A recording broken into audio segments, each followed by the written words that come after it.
I just showed you the logic of chi-square. Now let me show you how the statistic is actually computed. Go to Analyze, Descriptive Statistics, Crosstabs. Let's now ask for a table that superimposes the two tables I just showed you. Check Observed and Expected, and click Continue.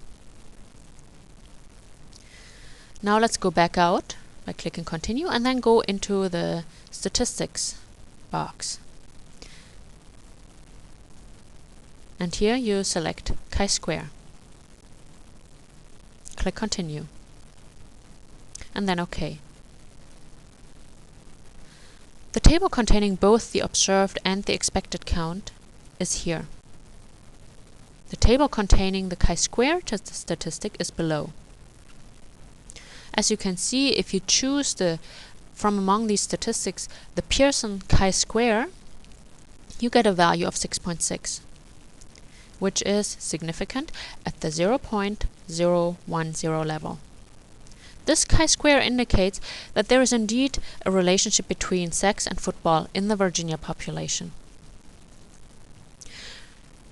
Now the problem is that this table is full of statistics. Which one would you use? Now, we have a 2x2 table that we used for the chi-square with 22 observations. See? Here, yes and no, female and male, gives us a 2x2 table. For 2x2 tables, the rule of thumb is this. If your sample size is greater than 50, use the Pearson chi-square.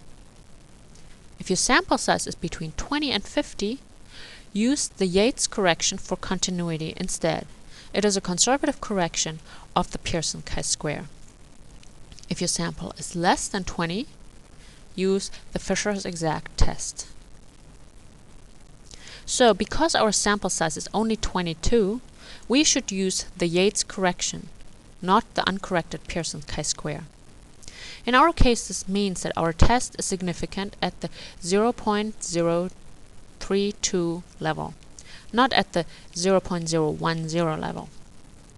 But since this number is still very small, we can still reject the null hypothesis and conclude that in Virginia there is a relationship between sex and affinity for football.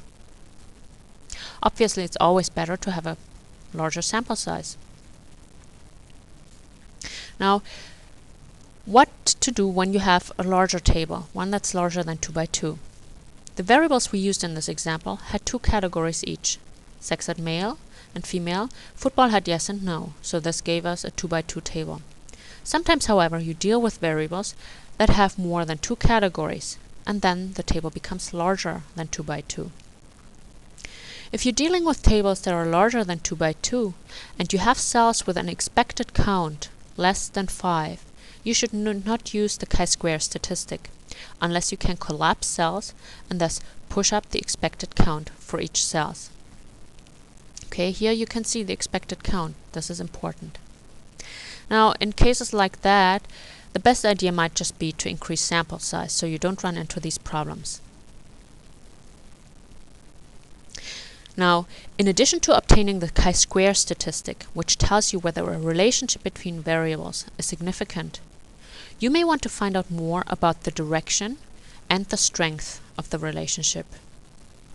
And you do this by computing the so-called measures of association. You can do this by going to Analyze,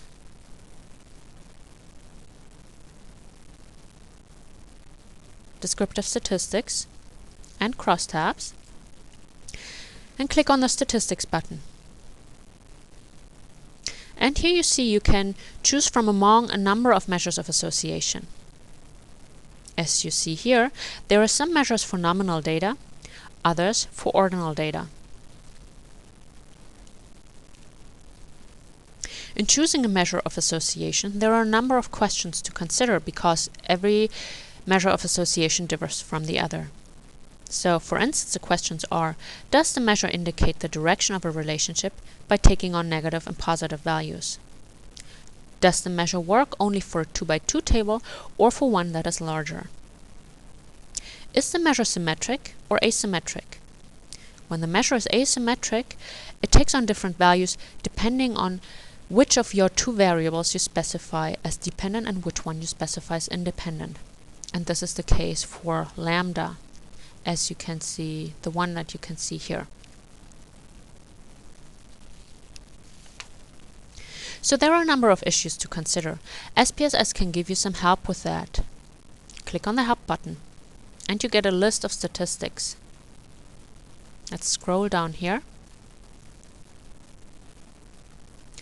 and just click on the link that says Show Details.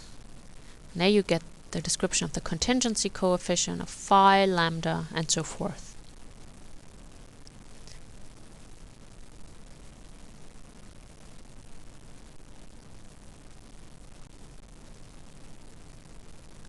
And also, don't forget to use the results coach if you need guidance in interpreting your results. You would do that by right-clicking on any of the output table.